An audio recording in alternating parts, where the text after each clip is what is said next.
Sveicināti! Šodien Firmas LV studijā mums ir īpašs viesis, un šoreiz tas ir risinājuma partneris, ar kuru pavisam nesen satikāmies Horizon festivālā.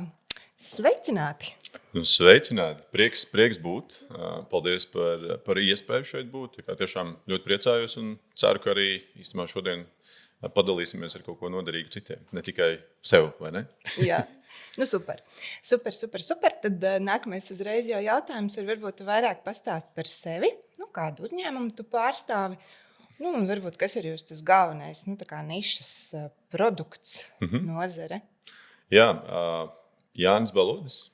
Šodien pārstāvu šeit uzņēmumu Expenbuy. Esmu uzņēmuma vadītājs un dibinātājs, un uzņēmums pēc būtības nodarbojas ar pārdošanas procesa automatizāciju un izvērtējumu. Tātad viss, kas attiecās uz pārdošanas procesu, dažādi risinājumi, CRM, integrācijas ar noliktavas sistēmām. Tas ļoti īsi izstāstot. Tas palielam ir tās sistēmas, bez kurām mūsdienās īsti vairs nevar iztikt? Vai tomēr tas ir tā kā luksus pakalpojums? Tas ir jautājums, ja uzņēmums ir gatavs maksāt daudziem darbiniekiem, kas izdara daudz manuālas funkcijas, tad var izvēlēties to ceļu. Ir uzņēmumi, kur uzskata, ka pārdevējiem ir jāpārdod, nevis jāvelta laiks administratīviem darbiem. Tad mūsu uzdevums ir rast iespēju, kā uzņēmumi var integrēt dažādus iekšējos risinājumus, lai pārdevēja lielākā daļa no darba laika tiek veltīta pārdošanai, nevis administratīvajiem darbiem. Tātad šeit mēs varam runāt arī par to pašu Horizon integrāciju, kur mēs tikāmies Vizmas pasākumā, un dažādi citi noliktavas grāmatvedības risinājumi. Tie ir sociālie tīkli, kur patiesībā, kas ir interesanti, tad statistiski jau te vairāk CRM ir minējuši to, ko mēs arī pārunājām, ka vairāk nekā 40% no pārdošanas pārdevēja laika vidēji statistiski ir tas, ko izmanto dažādu administratīvu darbu. Tur tiem pašiem kontaktu meklēšanām, uzņēmumu reģistrācijas numuru pārkopēšanai un tā tālāk no viena Excel uz otru. Tad atbilde vairāk, ka tas šobrīd mūsdienās ir nepieciešams, un visi tie, kas šobrīd klientu attiecības vada vēl Exceļos un uz līmlapiņām, viņiem ir tā kā, būtiskas tā kā problēmas, lai attīstītos, vai ne?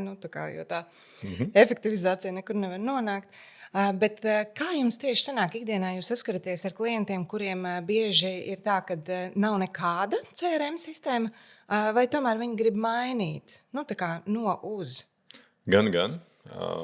Ir liela daļa, un patiesībā ir diezgan pārsteidzoši, bet ir arī šeit teiciens neskat vīri pēc cepures ļoti strādā, jo nevienmēr ir ļoti skaļš liels brands, un it kā ārpusē šķiet, ka tur viss ir labi, bieži vien iekšpusē ir pavisam savādāk. Un tad tas, ko mēs darām, divas lietas. Mēs ejam pie uzņēmumiem, kuri strādā šobrīd ar Excel un vēlas digitalizēties.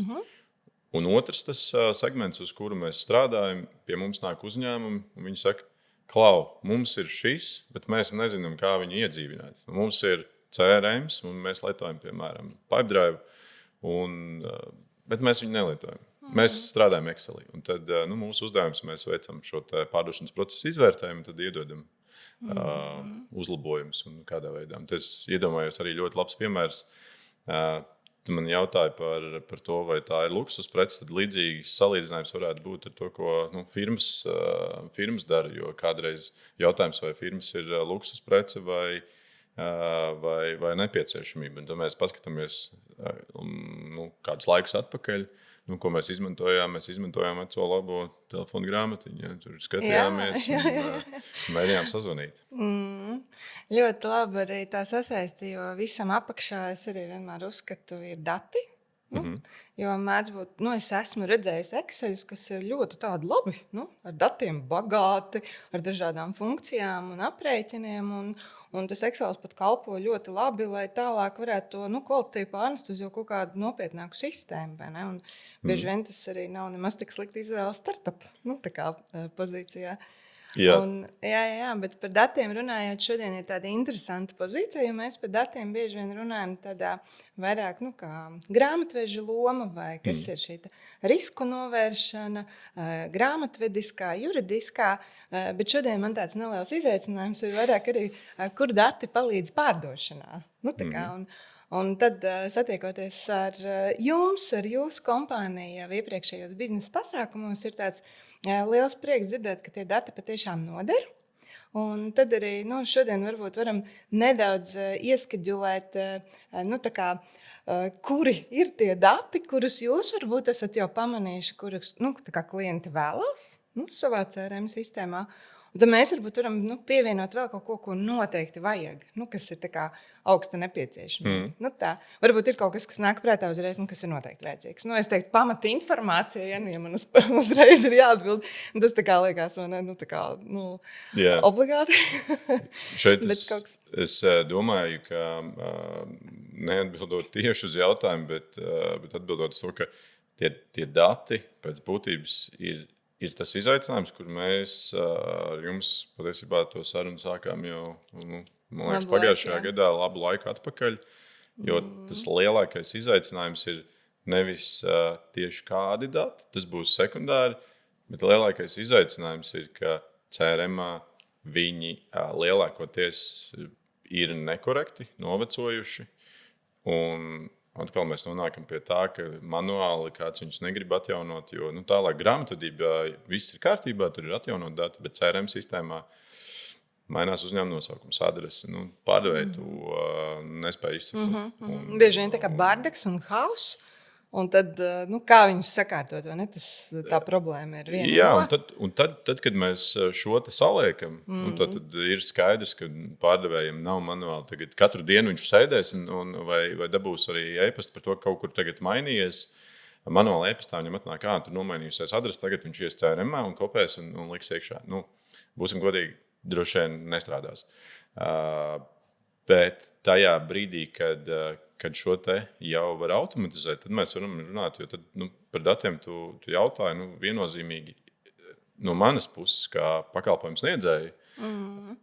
Viskritiskākais ir reģistrācijas numurs. Un tad tālāk jau katram uzņēmumam principā tas prasības priekš CRM šobrīd vēl ir diezgan tādas ļoti, ļoti primitīvas. Bet es pieļauju, ka tas ir arī iemesls mūsu sarunai. Es domāju, ka šeit tev noteikti ir ko pastāstīt par to, kādus datus vispār var dabūt. Jo ir ļoti daudz uzņēmumu, kas nezina, cik plašu informāciju, piemēram, no firmas LV var iegūt.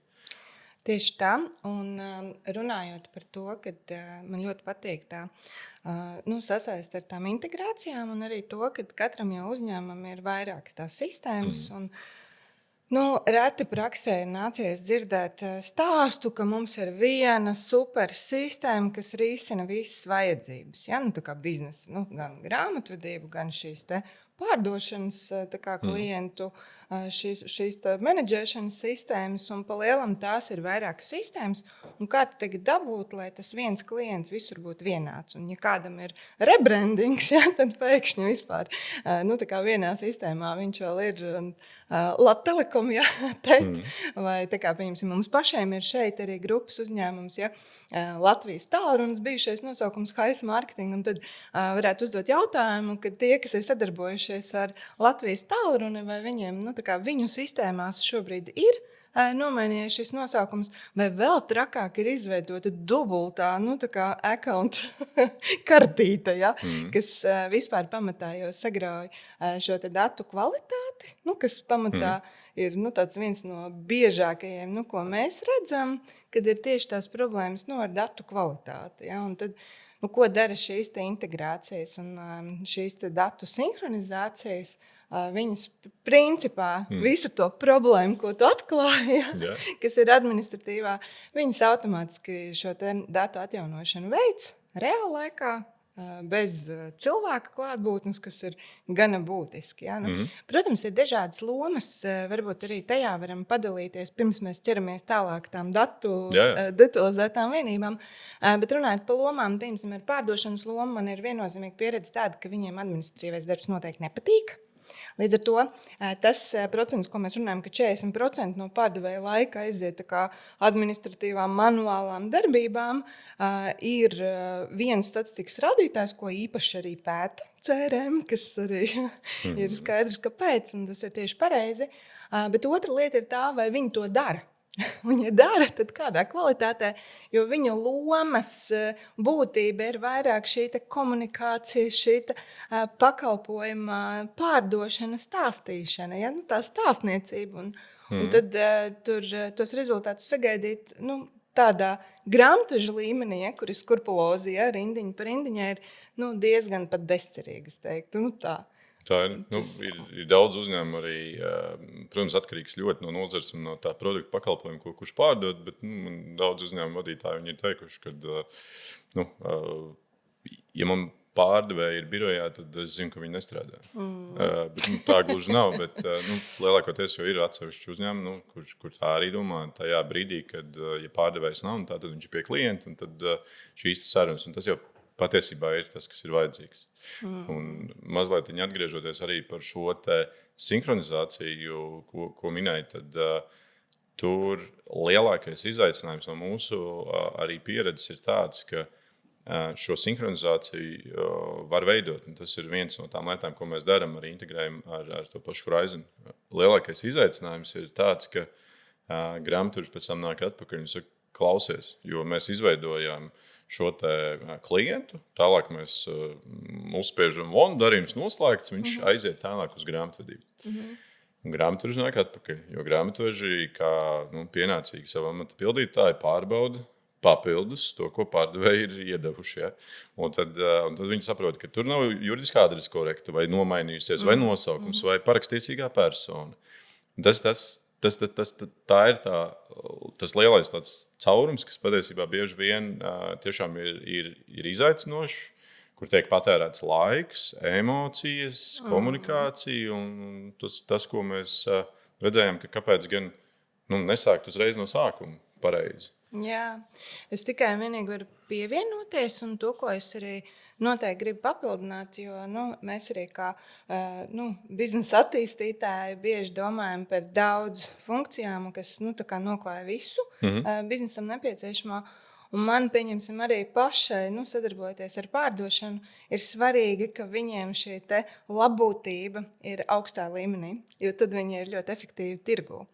Un tad šis jautājums īstenībā atver veselu pasauli, ja mēs pieņemsim no šīs integrācijas datu apmaiņas puses varam atrisināt un atvieglot šo administratīvo slogu, tad mēs patiesībā jau varam šiem pārdošanas cilvēkiem radīt daudz draudzīgāku darba vidi tieši tam, kas viņam padodas. Un te es arī skatījos tos pētījumus, kur arī bija diezgan būtiski apgalvojumi par to, ka pārdevēji ļoti bieži izvēlās mainīt darba vietu tieši dēļ šīs problēmas.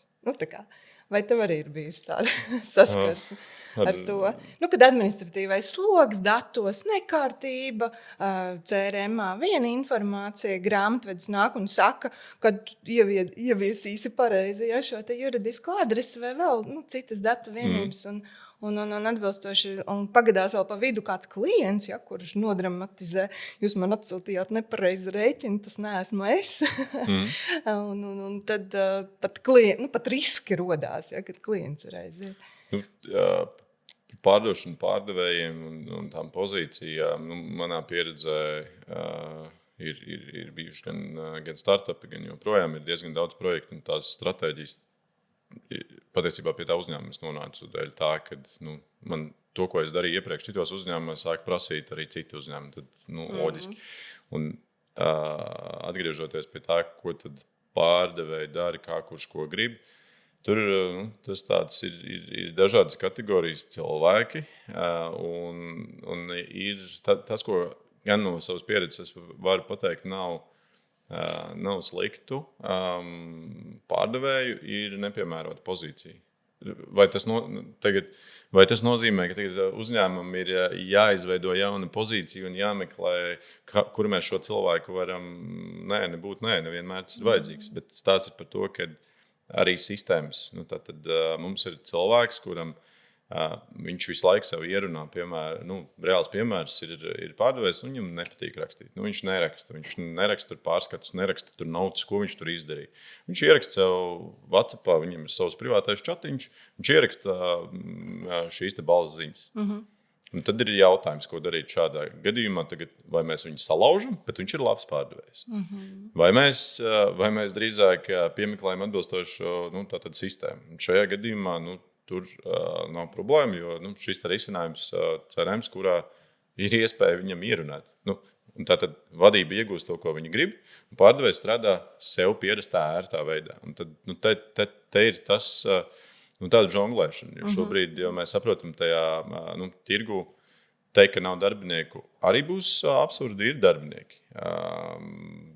Bet ir diezgan uzņēmuma vadītājiem ir izaicinoši, ir jāmeklē, jo pārdevēji arī ir ļoti daudz attīstījušies un ļoti labi spēj sevi pārdot. Un tad to reālo dzīvi mēs ieredzam, pēc tam redzam vēlāk.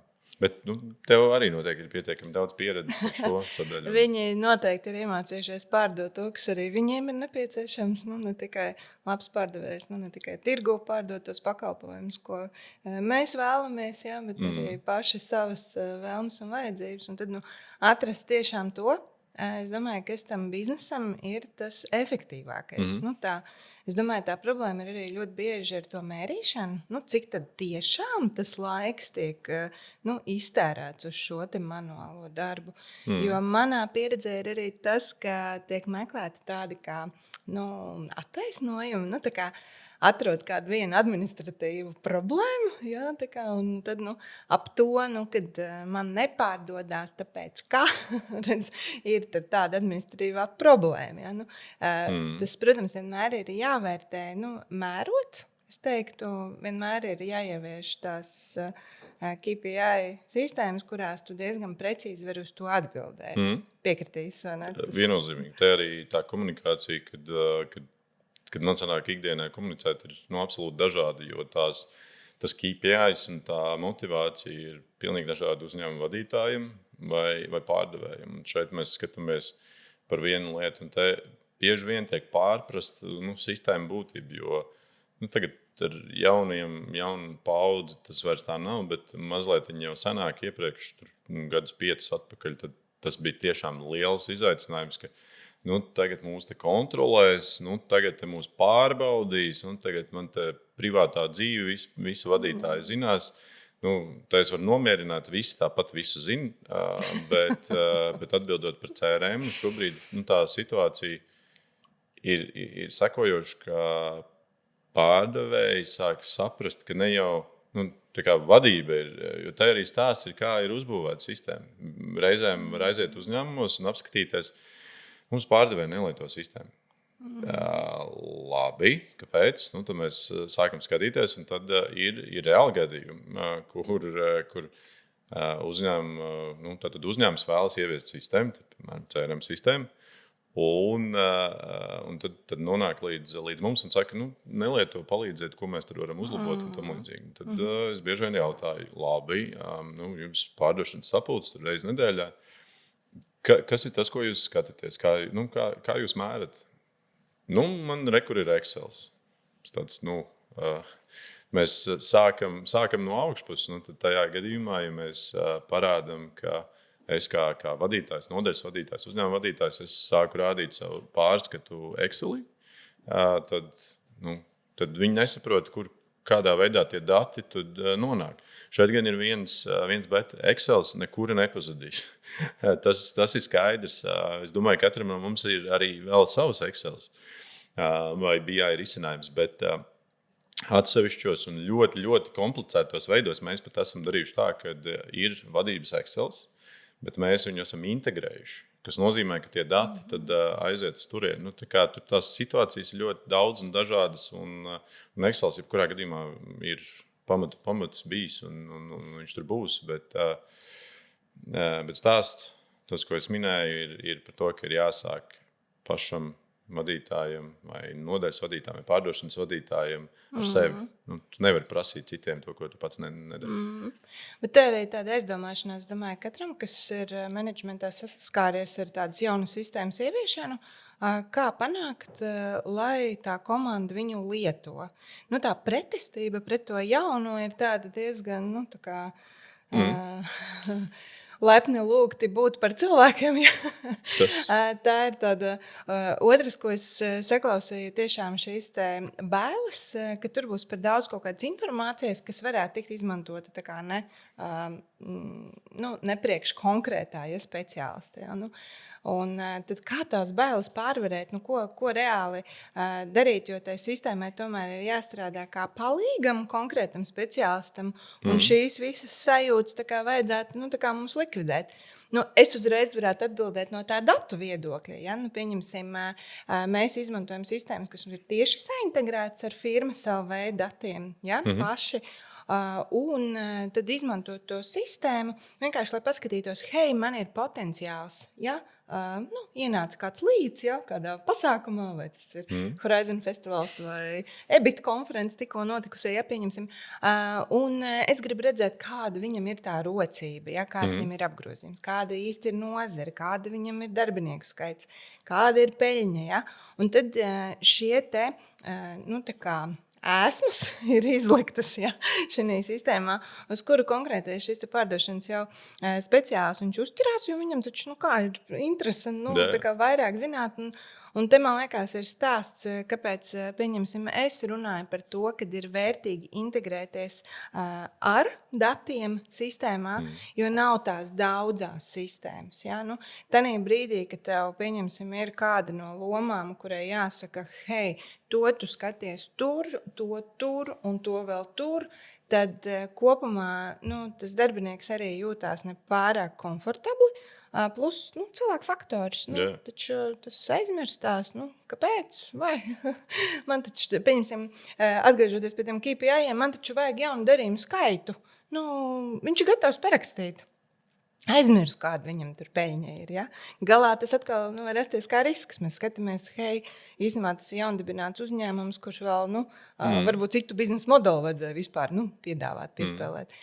Tā kā tur ir gana daudz izaicinājumu, ar kuriem darboties, bet kāda ir tā jūsu pieredze, kā jūs veicat šīs ieviešanas tieši Pipedrive CRM, lai panāktu to, ka šie speciālisti vēlas šo sistēmu izmantot, un ka viņi arī psiholoģiski tic, ka tas strādā viņu labā, ka tieši viņu rezultātam. Es domāju, ka šeit, ja būtu tāda zelta grāmata, kā to izdarīt pareizāk, tad droši vien mēs visi būtu laimīgi. Tā nav. Katrs gadījums ir diezgan unikāls, bet tā metodoloģija, kādā veidā mēs darbojamies, ir līdzīga ar šo izvērtējumu. Un ar to mēs sākam. Tas nozīmē, mēs atdalām jau sākotnēji kategorijas, kas ir vadītājs, vai tas ir pārdošanas vadītājs, vai grupas, vai uzņēmuma vadītājs, kā kurā gadījumā. Un tad mēs reāli sēžam, vai tas ir online sazvanas klātienē, izejam cauri ar to reālo darbu darītāju, kas ir tā viņa ikdiena, kādā veidā viņš to dara, apskatoties šo te procesu, kādus rīkus, no kurienes ienāk līdi, kādā veidā viņš viņus apstrādā, ko viņš dara tālāk. Un tad balstoties uz šo, mēs iedodam piedāvājumu, kāds varētu izskatīties Pipedrive ietvaros, tas process, kādi rīki, ko varētu saintegrēt.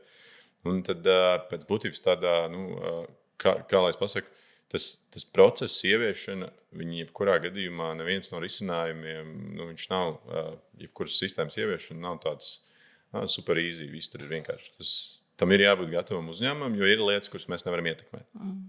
Ja uzņēmums pasaka, mums jūs ieviešat, un tagad visi lietos, tur ir jābūt arī vadības tādam aicinājumam, jo mēs nevaram ietekmēt darbiniekus. Bet no mūsu puses tas, tā varbūt atslēga, es teiktu, galvenā, uz ko mēs tiešām fokusējamies, ir saprast to lietotāju. Jo tad, kad mēs saprotam lietotāju, kā viņš darbojās, tad jau mēs varam izdomāt arī to informāciju, pārskatus, atskaites un kādā veidā to salikt un iedot vadītājiem. Bet tikmēr, ja mēs strādāsim tikai pēc tā, ko ir nepieciešams vadītājiem, tas nevienmēr, tur mēdz gadīties, ka tur ir plājas starpā un kaut kādi informācijas trūkumi, un tad tur rodās šie pārpratumi. Un tad ir pārdzīvojumi, jā, vadība mums vienkārši teica, tā mēs lietojam, tad visi nokārtām galvām klausa un lieto vai iet projām, kā kurš. Bet tiešām, manā skatījumā, tas ko droši vien vienmēr mēs sakam par mūsu politiķiem un tam līdzīgi, kad nolaižamies uz zemes, tad šis ir tas tiešām, mēs gribam pastīties, kā cilvēki, kā pārdevējs roka. Un tad ar kādu lāpstu, cik lielu šo, un tad to cenšamies pārnest uz to sistēmu tādā veidā. Tas, kas mums visiem noteikti interesētu, jo mēs jau iepriekš esam komunicējuši, ka jūs strādājat ne tikai Latvijā. Jā, jums ir klientūra arī pa visu pasauli. Tā varētu teikt, jā, arī pastāstīsi pa kuru, bet tas jautājums man ir vairāk par to, kādas ir šīs lietotāju prasību atšķirības atkarībā no reģiona. Un tas, kas droši vien ir tāds pavisam varbūt tāds intriģējošs, ar ko varbūt tieši Latvijas tirgus izceļās, kas ir tāds mūsu īpatnības un kas varbūt ir arī tāda laba pieredze. Jo tas, ko tu stāstīji par šo te auditu, ja, konkrētās lomas auditu procesu, iziet cauri visam, man pašai ir arī bijusi tā pieredze piedalīties diezgan lielu projektu ieviešanā, kas ir sarežģīti ar finanšu uzskaitēm, arī ar personāla datu pārvaldību. Un ļoti bieži tieši iekāpjot kādas vienas lomas auditēšanā, atklājās, ka tās viņa prasības ir ļoti specifiskas vai pielāgotas viņa zināšanu līmenim vai viņu ieradumiem, ja, ieradumiem liels spēks. Un tad tā mana metodoloģija vienmēr ir ņemt tomēr to labāko pasaules praksi. Yeah. Neatkāpties no tā. Bet tad, kāda jums ir pieredze ar šo? Tas, ko tu mini, tā arī ir. Tu nevari izpildīt katru šo iegribu, bet mana doma šim un kādā veidā mēs darbojamies ir, ka ir kaut kāda problēma vai tas veids, kādā veidā tu atrisini šī cilvēka jautājumu. Vai tas ir tieši tādā veidā punkts, vai mēs izmantojam pasaules praksi, bet parādot to, ka šādi tu varēsi izdarīt to tāpatās. Un tad tas ir tas. Un, ja mēs runājam par dažādiem tirgiem, jā, mēs šobrīd esam, mums klienti ir jau 9 valstīs, tā ir skaitā šobrīd gan Vācija, gan Amerikā, šeit pat arī Ukraina, Lietuva, Igaunija, Polija, Spānija. Un tad jāsaka, tāds lielākā atšķirība noteikti ir Ukrainas tirgu, kur mums ir sanācis strādāt gan ar pārsvarā tādiem lieliem uzņēmumiem. Un tur no šī IT viedokļa ir nesalīdzinoši vienkāršāk strādāt, jo tādu kaut kādu šo te iekšējo auditu izvērtējumu vai kaut kādas iekšējās negācijas, tas tiek nobuferēts uz IT daļu šim uzņēmumam, jo ļoti, ļoti daudz izdara viņi paši. Mēs esam vairāk kā konsultanti, kas atbalsta, izdara vēl kaut kādas lietas, bet tad Ukrainā ir ļoti daudz vēl šis, ka viņiem ir gan programmētāji savi katrā uzņēmumā, gan šī IT daļa ir spēcīga. Par Latviju skatoties, es tagad domāju, vai ir tāds kaut kas ļoti izceļams.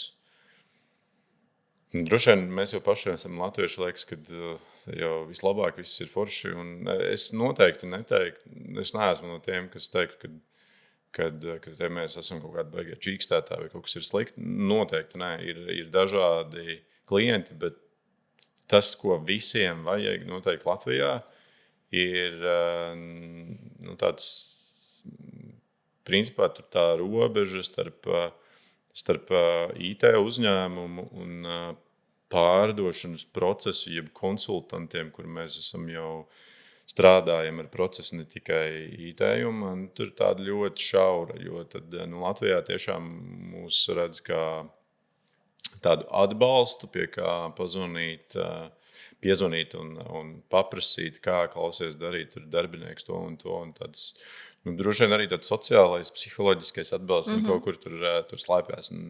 Ja citās valstīs tas tomēr ir tāds, bet to es teiktu, ka droši vien tā arī ir, ka mēs liela daļa komandas ir šeit bāzēta Latvijā, un tad arī tās attiecības ir viennozīmīgi tuvākas, protams. Super, prieks dzirdēt. Un, kā varbūt nedaudz pastāst par jūsu CRM, kas ir jūsu varbūt tādas konkurences priekšrocības un kas ir varbūt tāds īpašāks, unikālāks, ja? Kāpēc tā kā, un tad jau mums arī vajadzētu atrisināt to problēmu pakāpeniski. Yeah. Mēs runājam, ka tādas zelta grāmatas nav, bet lēnā garā mums ir jāiet uz to, ka mēs tomēr varam efektivizēt. Jā, mēs mēģinām viņus sarakstīt kopīgi, un to visu mums palīdz šobrīd arī jaunie rīki un mākslīgais intelekts, kas straujiem soļiem mums nāk palīgā, vai ne? Un, kā saka, gudrus dara vēl gudrākus. Par to otru pusi nerunāsim. Bet man tieši interesē, kāds ir jūsu tas biznesa modelis un kādas ir šīs unikālās konkurences priekšrocības, ar ko kāpēc izvēlēties CRM? Jo nereti arī mēs, firmas LV, datus tirgodami, šīs piekļuves, abonēšanas un tā tālāk, dažādas arī servisus, arī šos datu apmaiņas tiešsaistes pakalpojumus caur API.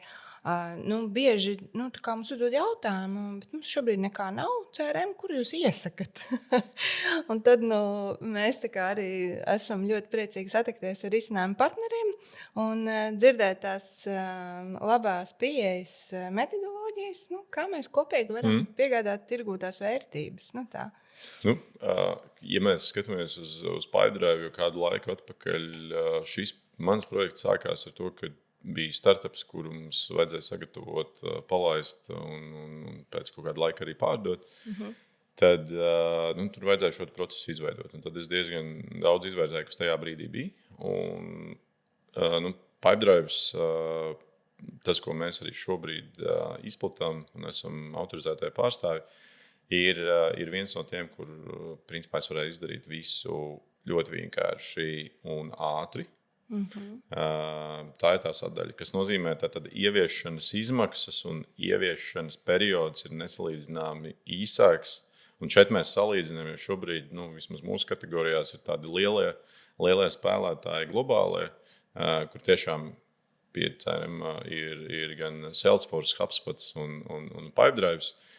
Tur ir arī Microsoft, bet, godīgi jāsaka, Microsoft, tas ir ļoti, ļoti atkarīgs no ieviešanas, jo jebkurš, es nevaru teikt, ka ir kāds slikts CRMs. Problēma ir nevis risinājumā, problēma ir tieši ieviešanā. Un tad Pipedrive ir padomājis par to, ka viņš ir daļai tāds kā izslēgšu varbūt Android lietotājus, tā es nedomāju, bet viņš ir salīdzinoši tikpat ierobežots vienkārši kā iPhone.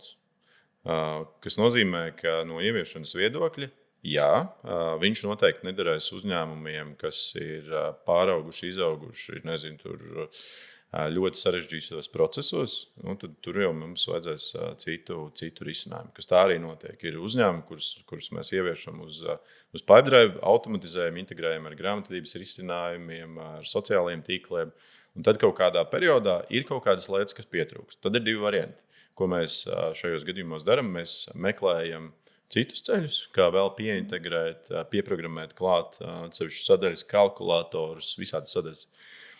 Vai otrs ceļš, tad uzņēmums jau virzās soli tālāk, kas nozīmē arī izmaksās krietni tālāk, ir Salesforce vai HubSpot. Un tie ir, tā tas ir. Es teiktu, ka tie nav konkurējoši, tie ir dažādi risinājumi. Un šobrīd tie ir tādi lielākie savstarpēji, ar ko mēs draudzējamies droši vien no tiem risinājumiem.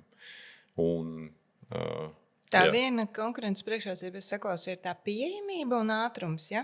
Tīri no vienkāršība. Pieejamība, es domāju, tādā ziņā, ka tas izmaksu līmenis, lai to visu ieviestu, ir, es teiktu, ja mēs skatāmies mazie vidēji uzņēmumi Latvijā, pēc firmas LV datiem ir lielākais pīrāgie daļa, tad tāds mazais vidējais uzņēmums ar, pieņemsim, 500, sākot ar 500,000 gada apgrozījumu, to ļoti viegli, nekaitējot savai profitabilitātei, var ieviest. Jā. Jo, ja izmaksas arī mēs skatāmies, tad izmaksas mēs esam pielāgojuši, un mēs redzam, cik šādi pakalpojumi, mēs ļoti labi zinām, cik šāda veida ieviešanas integrācijas pakalpojumi maksā pie līdzīgiem partneriem dažādās citās valstīs, ne tikai attīstītājās, bet arī attīstības. Tad mēs esam tam tuvojamies vidusslānim, kas nozīmē tajā apakšējā sadaļā. Un no vienkāršības, tad tas risinājums pats par sevi ir vienkārši. Bet vēl viena lieta, kas ir būtiska, Pipedrive savulaik, tad igauņu rakstīts risinājums, Igaunijā tapis, Maluču kolēģi, un viņš ir uzbūvēts balstoties uz to pieeju, ko es minēju, kā mēs ejam. Mēs skatāmies no apakšas. Un Pipedrive tapa tieši šādā veidā. Tā, manuprāt, ir tā viena no lielākajām un spēcīgākajām tās konkurences atšķirībām, ka viņš ir tiešām vienkāršs. Un tāpat skaitā tur var gan ierunāt, var uzrakstīt. Viņš ir pielāgots dažādiem cilvēkiem ar to, kā viņi ir ikdienā pieraduši piefiksēt šīs sev būtiskākās lietas. Es domāju, tas pārējais, ja mēs tur runājam par cenu, jāsaka godīgi, cena mūsdienās vairs nav tas, kas tiešām uzņēmumi ir gatavi, un arī tā tirgus situācija. Mēs neredzam, ka šobrīd uzņēmumi kaut kā tagad negrib vai ļoti piebremzējuši, gluži pretēji šobrīd ļoti aktīvi. Un vēl viena tāda tendence, jo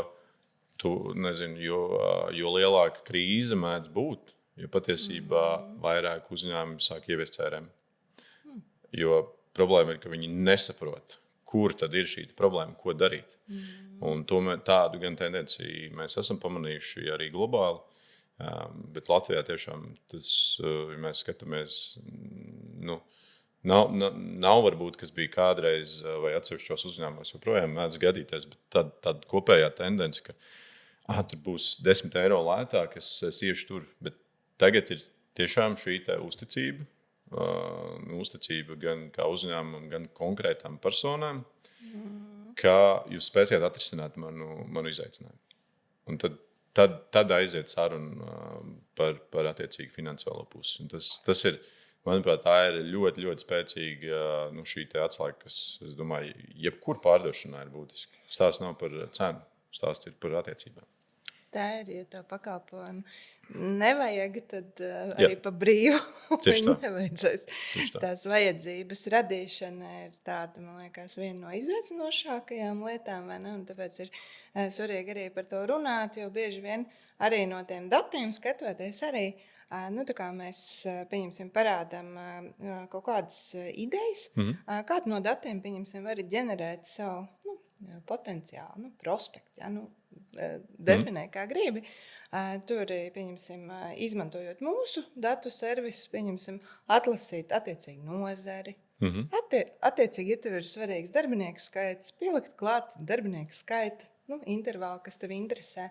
Tur atlasīt pēdējā gada apgrozījumu, kas ir arī gana būtiski, jo mums visiem tomēr interesē sadarbības partneri, kas ir jau atspērušies. Tā, ka galīgi iet tā, pa tādu saimnieciskā darba līmeni, tas ir, tur vēl ir jāizaug, tur vēl ir jāattīstās, bet arī tur ir daudz spēcīgi spēlētāji. Es teiktu, arī šobrīd freelanceri, kas spēj jau ģenerēt diezgan tādus pieklājīgus apjomus.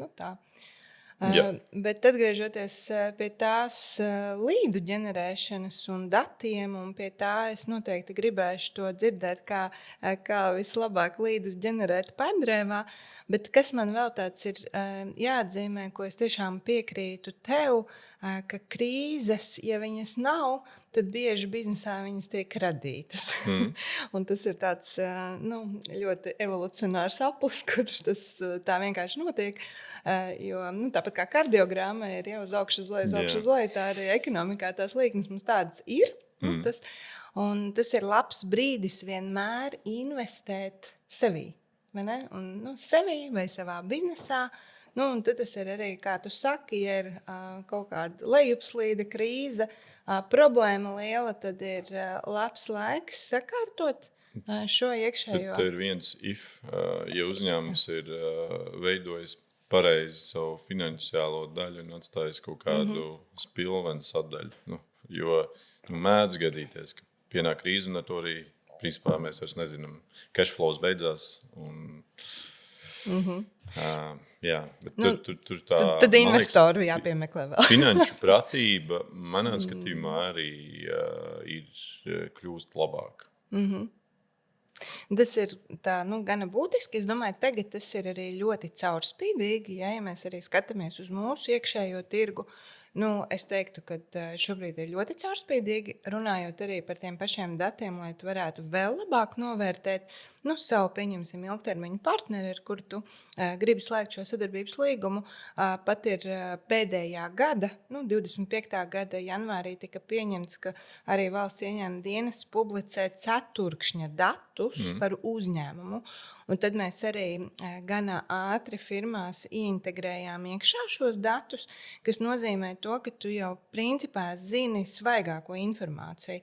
Un tas, man liekas, ir supervērtīgi, jo runājot arī par finanšu un apgrozījumu un peļņas šiem cipariem, ļoti bieži tas jau ir sen, jau pirms gada. Tāpēc, ka līdz 1. jūnijam bija jāiesniedz gada pārskats par iepriekšējo gadu. Viņš jau par šito gadu viņš saka, man tur tāds biznes jau viss iet, un mēs bieži vien zinām, ka arī šī finanšu pratība ir arī balstīta bieži vien uz nākotnes plāniem, nevis reāliem faktiem. Un tad, lai tā pavisam tiešām precīzi zinātu, tad šie dati ļoti labi palīdz, man liekas. Tā tāda fantastiska iespēja. Mēs arī strādājam, lai labāk interpretētu tos datus dažādām lomām, jo šobrīd viņi vairāk tādai profesionālai, kas tādi finansisti un tādi ciparu cilvēki, bet tā, man liekas, arī tāda viena laba tāda vērtība, par kuru var tā kā izmantot. Nevar nepiekrist dati un datu higiēna ir diezgan svarīga lieta, bet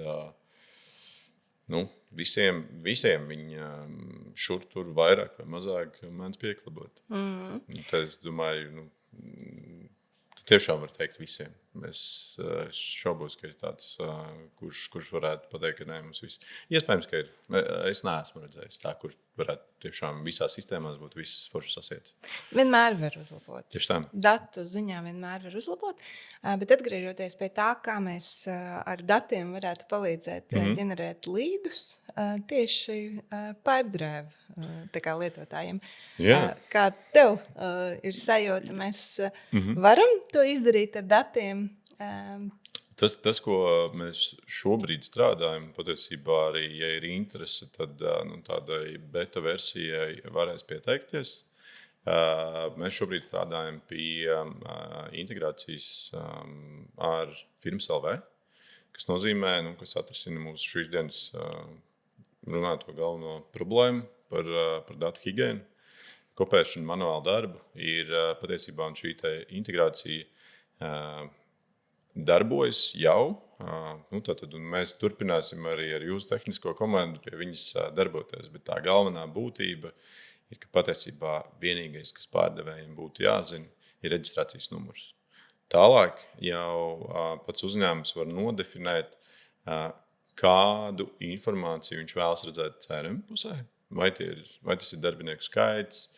Attiecīgi, jebkura pieejamā informācija, kas ir pieejama Firmas LV, tad attiecīgi to var iegūt arī CRM sistēmā un vēl papildus tam arī izvēlēties ar opciju, tad atgriežoties pie tā, ko es minēju, ka nomainās mums parakstiesīgās personas vai īpašnieku sadaļa mainās vai juridiskā adrese, tad šajā gadījumā uzņēmuma šīs integrācijas ietvarās būs iespēja arī izvēlēties sinhronizāciju, kas notiek automātiski, biežumu, atjauninājumu, cik bieži tiek pārbaudīts, vai kaut kas mainījies, un tad arī automātiski pēc būtības izslēdzot jautājumu, ka tagad pārdevējiem ir jālūdz, lai viņi atjaunina informāciju, jo tad mēs tātad automatizējam. Dodam pārdevējiem, iedodam vēl laiku, lai viņš var iet un darboties. Un runājot par līdiem, tad, kad pirmais solis ir attiecīgi sakārtots, šī beta vide, viņi būs jau, attiecīgi mēs iedosim patestēt, palaust, tur vēl darbs ir jāiegulda.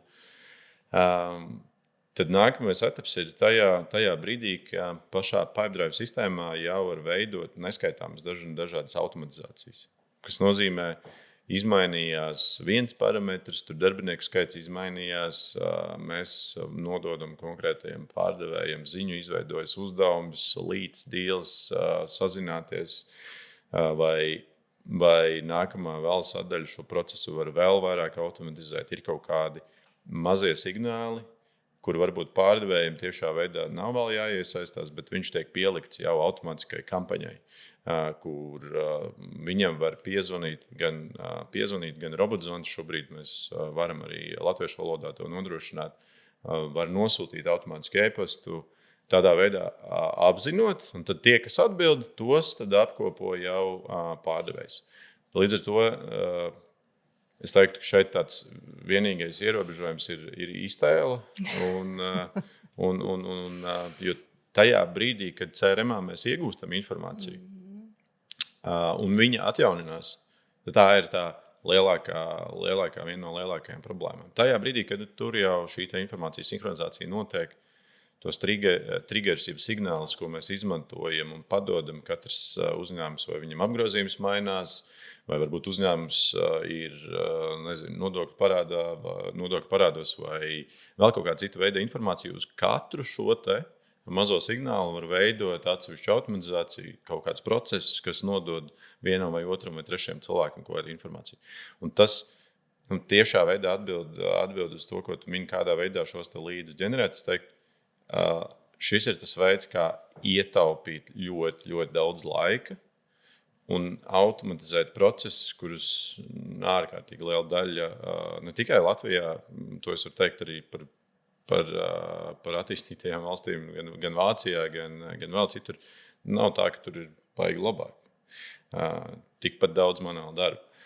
Un tad šis atrisina un ietaupa pārdevējiem laiku, viņš jau var veltīt tiešā komunikācijā ar tiem, kuriem ir interese vai vajadzība. Tad kaut kāds kvalifikācijas posms. Es pats esmu tādā, kā lai saka, droši vien, tad, kad atnācu un es tev rakstīju ziņu, hei, mēs esam uztaisījuši, pats esmu sajūsmā, bet tas laikam ir būtiski, kad tu dari to, kas tev patīk, un tiešām es skatos tālāk, ka šī integrācija uzņēmumiem ļaus ietaupīt laiku, un tas, kas viņiem būs pēc būtības nepieciešams, ir šī Pipedrive sistēma, un firmas LV piekļuva. Un tad viņi varēs autorizēties un šo sinhronizāciju paši uzstādīt. Tad tā nebūs tur sinhronizācija, integrācija, par ko tur maksāt tūkstošus, un tagad mēs viņu veidosim. Bet tā būs ļoti vienkārši. 5 minūšu laikā uzstādām integrāciju. Prieks dzirdēt. Prieks arī sadarboties. Un tas, kas šeit ir ļoti vērtīgi, ka mēs aizgājām līdz tam risinājumam, jo tas, kā jūs esat iecerējuši organizēt šo gan kampaņu veidošanu, ko es saklausīju, gan šo līdu ģenerēšanu atkarībā no šī signāla, ja, kā mēs viņus definēt varētu, un katrs uzņēmums droši vien arī varēs tos nodefinēt, vai ne?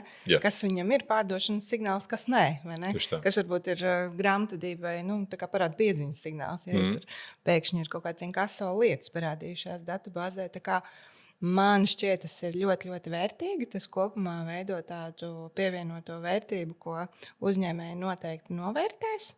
Un pats, man liekas, vēl tāds labākais šajā visā receptē ir tas, ka to pavisam ātri var vienkārši iegūt. Ja tev nav jānolgo atsevišķi IT resursi, ja, in-house ar milzīgām algām, un tad varbūt pēc 2 gadiem. Un tad pēc 2 gadiem, kas notiek, visbiežāk jau nomainās atkal, vai ne? Visas prasības.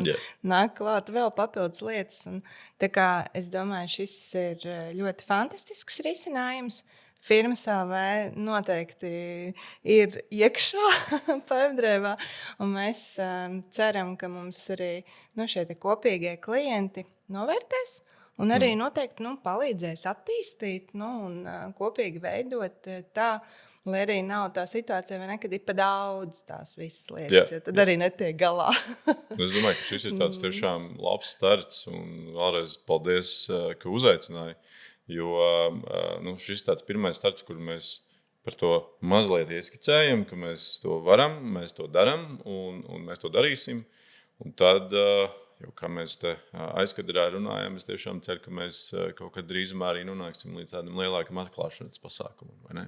Jā, tā kā mēs uz to ļoti ceram, ka mēs kopīgi ar Pipedrive uzrīkosim brīnišķīgu atklāšanas pasākumu un jau klientiem reāli